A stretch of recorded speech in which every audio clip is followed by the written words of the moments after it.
14 ವರ್ಷಗಳ ಕಾಲ ವನವಾಸದಂತೆ ಶೋಷಣೆಯನ್ನು ಅನುಭವಿಸ್ತಾ ಇರುವಂತಹ ಕರೆಂಟ್ ಕಾರ್ಮಿಕರು ನಿಮ್ಮ ಅಶ್ವವೇಗ ನ್ಯೂಸ್ ಚಾನೆಲ್ ಹಾಗೆ ವಿದ್ಯುತ್ ವಾಣಿ ಕಚೇರಿಗೆ ಬಂದಿದ್ರು. ನೊಂದ ಕಾರ್ಮಿಕರ ಪರವಾಗಿ ಹೊರಗುತ್ತಿಗೆ ಕಾರ್ಮಿಕ ಪ್ರಶಾಂತ್ ಹಲವು ಸ್ಫೋಟಕ ಸಂಗತಿಗಳನ್ನ ಹೇಳ್ಕೊಂಡಿದ್ದಾರೆ.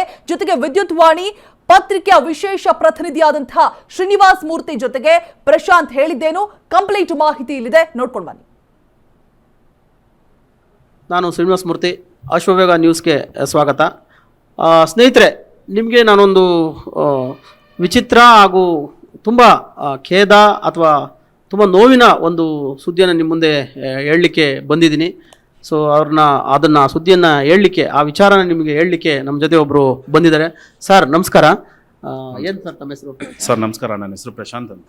ಪ್ರಶಾಂತ್ ಅವರೇ, ಎಲ್ಲಿಂದ ಬಂದಿದ್ದೀರಿ, ಏನು ನಿಮ್ಮ ಕತೆ ವ್ಯತೆ ಸಂಕ್ಷಿಪ್ತವಾಗಿ ಸ್ವಲ್ಪ ನಮ್ಮ ಅಶ್ವವೇಗ ನ್ಯೂಸ್ನ ಜೊತೆ ಹೇಳಿ ಸ್ವಲ್ಪ.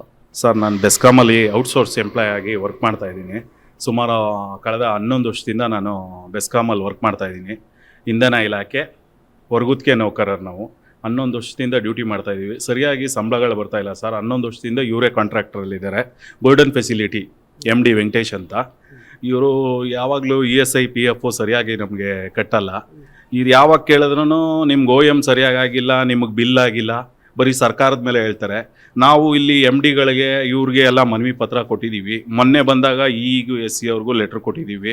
ಏನು ಹೇಳಿದ್ರು ಬೇಜವಾಬ್ದಾರಿತನ ಸರ್. ನಾವು ಸಂಬಳಗಳು ಹಾಕಲ್ಲ ಸರಿಯಾದ ಸಮಯಕ್ಕೆ. ನಮ್ಗೆ ಜೀವನ ಮಾಡೋಕ್ಕೆ ತುಂಬ ಕಷ್ಟ ಆಗ್ತಾಯಿದೆ. ಈಗ 4 ತಿಂಗಳಿಂದ ಸಂಬಳ ಆಗಿಲ್ಲ. ಈಗ ಜನವರಿದೊಂದು ಹಾಕಿದ್ದಾರೆ, ಫೆಬ್ರವರಿ, ಮಾರ್ಚು, ಏಪ್ರಿಲು. ಈಗ ಜೀವನ ಹೆಂಗೆ ಮಾಡೋದು ಸರ್ ನಾವು? ಈ ಥರ ಇರೋದ್ರಿಂದ ತುಂಬ ಕಷ್ಟ ಆಗ್ತಾ ಇದೆ ನಮಗೆ. ಒಂದು ಸೇಫ್ಟಿ ಮೆಟೀರಿಯಲ್ಸ್ ಏನೂ ಕೊಟ್ಟಿಲ್ಲ ನಮಗೆ. ಒಂದು ID ಕಾರ್ಡ್ ಕೊಟ್ಟಿಲ್ಲ, ಡ್ರೆಸ್ ಇಲ್ಲ. ನೋಡಿ, ಡಿಪಾರ್ಟ್ಮೆಂಟ್ ಡ್ರೆಸ್ಸು. ಈ ಡ್ರೆಸ್ ಹಾಕಿಲ್ಲ ಅಂದರೆ ಈಗ ನಮ್ಮನ್ನ ಒಂದೇ ಕೆಲಸಕ್ಕೆ ಯೂಸ್ ಮಾಡ್ಕೊಳ್ಳಲ್ಲ. ಟ್ರಿಮ್ಮಿಂಗು ನಮ್ಮದು. ಈಗ ಮೀಟರ್ ರೀಡಿಂಗಿಗೆ ಹೋಗ್ತೀವಿ, ಡಿಸ್ಕನೆಕ್ಷನ್ಗೆ ಹೋಗ್ತೀವಿ, ಎಲ್ಲ ಥರ ನಮ್ಮನ್ನ ಕೆಲಸಕ್ಕೆ ಯೂಸ್ ಮಾಡ್ಕೊತಾರೆ. ಆಕ್ಚುಲಿ ಮೂಲ ಯಾವ ಕೆಲಸಕ್ಕೋಸ್ಕರ ತಗೊಂಡಿರೋದು? ಟ್ರಿಮ್ಮಿಂಗು ಸರ್. ಟ್ರೀ ಟ್ರಿಮ್ಮಿಂಗ್ ಮಾತ್ರ. ಎಷ್ಟು ವರ್ಷದಿಂದ ಕೆಲಸ ಮಾಡ್ತಾ ಇದ್ದೀರಿ? ಈಗ ಎಷ್ಟು ನಿಮ್ಮ ಸಂಬಳ? ಸರ್, ನಾನು ಈ ಕಂಪ್ನಿಗೆ ಸೇರಿದಾಗ ನನಗೆ 5,400 ರೂಪಾಯಿ 2013ರಲ್ಲಿ. ಇವಾಗ ಬಂದು 13,700 ರೂಪಾಯಿ ಈ ಥರ ಸರ್. ಅದನ್ನು ನಿಮ್ಮ ಸ್ವಂತ ಊರು ಸರ್? ಸರ್, ನಮ್ಮದು ಕುಣಿಗಲ್. ಹೌದು. ಕುಣಿಗಲ್ ಹತ್ರ ಯಾವರು? ಹುಲಿವಾನ ಅಂತ. ಈಗ ನೀವು ಯಾವ ಆಸೆನಲ್ಲಿ ಕೆಲಸ ಮಾಡ್ತೀರಿ ಇಷ್ಟು ವರ್ಷ? 5,000ಕ್ಕೆ ನಿಮಗೆ ಬದುಕು ಕಟ್ಕೊಳಕ್ ಆಗ್ತಿರಲಿಲ್ಲ. ಎಷ್ಟು ವರ್ಷದಿಂದ? 2013ರಲ್ಲಿ 5,500 ಸಂಬಳಕ್ಕೆ ಸೇರಿದ್ದಾರೆ. ಈಗ 13,000 ಏನೋ ಬರ್ತಾ ಇದೆ. ಅದು 4 ತಿಂಗಳಿಗೆ ಒಮ್ಮೆ ಆಗ್ತಾರೆ. ಸರ್ಕಾರಗಳು ಕಾರ್ಮಿಕ ನೀತಿಯನ್ನು ತಂದುಬಿಡ್ತವೆ. ಮನುಷ್ಯನಿಗೆ 25,000 ರೂಪಾಯಿ ಸಂಬಳ ಮಿನಿಮಮ್ ಕೊಡಬೇಕು ಅಂತ ಹೇಳ್ತವೆ. ಹೇಳೋದು ಮಾತ್ರ ಏನು ಇಂದ್ರ ಚಂದ್ರ ಏನು ಅದನ್ನು ಮಾಡಿ ಗುಡ್ಡ ಹಾಕಿದ್ದೀವಿ, ಕಡ್ದು ಕಟ್ಟೆ ಹಾಕಿದ್ದೀವಿ ಅಂತ ಹೇಳ್ತಾರೆ. ಆದರೆ ಇವ್ರು ಕಡ್ದು ಕಟ್ಟೆ ಹಾಕಿರೋದು ಇಲ್ಲಿ ಕಾಣ್ತಾ ಇದೆ ಬಂಧುಗಳೇ. ಅದು ಸರ್ಕಾರಕ್ಕೆ ಕ್ಲೈಮ್ ಮಾಡ್ತಾ ಇರೋದು 25,000 ಸಂಬಳ, ಆದರೆ ಇವ್ರದ್ದು ಕೊಡ್ತಾ ಇರೋದು ಬರೀ 13,000 ಸಂಬಳ.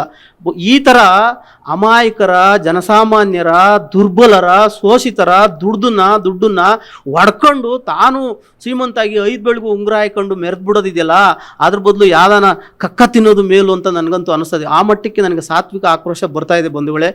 ಇದೇ ಇಂಧನ ಇಲಾಖೆಯ ಜಾರ್ಜ್ ಅಂತೂ ಇಡೀ ಮಾನ್ಯತಾ ಟೆಕ್ ಪಾರ್ಕು ಅವ್ರದ್ದು ಸಾವಿರಾರು ಕೋಟಿಗೆ ಒಡೆಯ, ಅವ್ರಿಗೆ ಬೇಕಾಗಿಲ್ಲ. ಆದರೆ ಇಂಧನ ಇಲಾಖೆಯನ್ನು ಹ್ಯಾಂಡ್ಲ್ ಮಾಡ್ತಾ ಇರೋದು, ನಡೆಸ್ತಾ ಇರೋದು DK ಸುರೇಶ್ ಅನ್ನೋದನ್ನು ಜನ ಸಾಮಾನ್ಯರೇ ಮಾತಾಡ್ಕೊತಾ ಇದ್ದಾರೆ. ಆದರೆ ಆ ಇಂಧನ ಇಲಾಖೆಯಲ್ಲಿ 45,000 ಕೋಟಿಗಳ ನಷ್ಟ ಉಂಟಾಗಿದೆ. ಆದರೆ ಅಲ್ಲಿನ ಇಂಜಿನಿಯರ್ಗಳು, EEಗಳು, AWಗಳು ಬಹುಕೋಟಿ ಒಡೆಯರು ಮಹಲ್ಗಳ ಮೇಲೆ ಮಹಲ್ಗಳನ್ನ ಕಟ್ತಾ ಇದ್ದಾರೆ. ಇದು ಎಲ್ಲಿಗೆ ಹೋಗಿ ಮುಟ್ಟುತ್ತೋ ಗೊತ್ತಿಲ್ಲ. ಇಂಥ ಪ್ರಶಾಂತ್ ಅಂತ ಬಂಧುಗಳು, ಶ್ರೀನಿವಾಸ್ ಅಂತ ಇಂಥ 13,000 ಜನ ಹೊರಗುತ್ತಿಗೆ ನೌಕರರಿಗೆ ಅನ್ಯಾಯ ಆಗಿದೆ. ನಾನು ಇವಾಗ ಬರ್ತಾ ಸಹ ನೋಡ್ಕೊಂಬಂದೆ. ಒಂದು ಪೀಣ್ಯದಿಂದ ಒಂದು ಮರ ಟ್ರಿಮ್ ಮಾಡ್ತಾ ಇದ್ದಾರೆ. ಕೆಳಗಡೆ ಎಲ್ಲ ಅವರ ಪರ್ಮನೆಂಟ್ ನೌಕರು 5-6 ಜನ, ಮೇಲ್ಗಡೆ ಒಬ್ಬ ಕಡಿತಾವನೆ. ಇದು ಅಸಹ್ಯ ಅನ್ನಿಸ್ತದೆ. 13,000 ಕೊಡೋನ್ಗೆ ಇಡೀ ಇಲಾಖೆನ ಅವ್ನ ಮೇಲೆ ಏರ್ಬಿಟ್ಟೈತೆ. 1 ಲಕ್ಷ ಗಟ್ಟಲೆ ತಗೊಳ್ಳೋರು ಮಾತ್ರ ಅವ್ರ ಮೇಲೆ ಕೂತ್ಕೊಂಡು ಸವಾರಿ ಮಾಡ್ತಾ ಇದ್ದಾರೆ. ಇದಾ ನಿಮ್ಮದು ಸಮಾಜವಾದ? ಇದಾ ನಿಮ್ಮದು ಬುದ್ಧ ಬಸವ ಏನು ಅಲಮ ಅಂದ್ಕೊಂಡು ಪುಂಖಾನುಪುಂಖವಾಗಿ ಹೇಳೋದು? ನಾಚಿಕೆ ಆಗಬೇಕು ಬಂಧುಗಳೇ. ಇದು ಇಷ್ಟು ಸುದ್ದಿ ಸರ್. ಈಗ ನಿಮಗೆ ನ್ಯಾಯ ಸಿಗುತ್ತೆ ಅಂತ ಅನಿಸ್ತಾ ಇದೆಯಾ? ನ್ಯಾಯ ಎಲ್ಲಿ ಸಿಗುತ್ತಾ? ಎಲ್ಲ ಎದುರ್ಕೊಂತಾರೆ ಹುಡುಗರು. ಈಗ ನಾನು ಬಂದು ನಿಮ್ಮ ಹತ್ರ ಮಾತಾಡ್ತಾ ಇದ್ದೀನ, ನಾಳೆ ನನ್ನ ಕೆಲಸದಿಂದ ವಜಾ ಮಾಡ್ತಾರೆ. ಇದೇ ರೀತಿಲಿ ಎದುರಿಸಿ ನೌಕರರಿಗೆ ಪಾಪ ಈಗ ಎಲ್ಲಿ ಈ ಥರ ಏನಾದ್ರು ಸುದ್ದಿ ಬಂತು ಅಂದರೆ ಅವ್ನು ನಾಳೆಯಿಂದ ಕೆಲ್ಸಕ್ಕೆ ಬರೋಂಗಿಲ್ಲ. ಆ ಥರ ಎಲ್ಲಿ ಎದ್ರುಕೊಂಡು ಹುಡುಗರು ಯಾರು ಮಾತಾಡಲ್ಲ, ಎಲ್ಲಿ ನ್ಯಾಯ ಸಿಗುತ್ತೆ, ಇವ್ರು ಬಿಟ್ಟು ಭಾಗ್ಯ ಬೇಡ ಸರ್ ನಮಗೆ. ದಯವಿಟ್ಟು ಸಂಬಳನಾರು ಕರೆಕ್ಟಾಗಿ ಬರಂಗ್ ಮಾಡಿಕೊಟ್ರೆ ಸಾಕಾಗಿದೆ.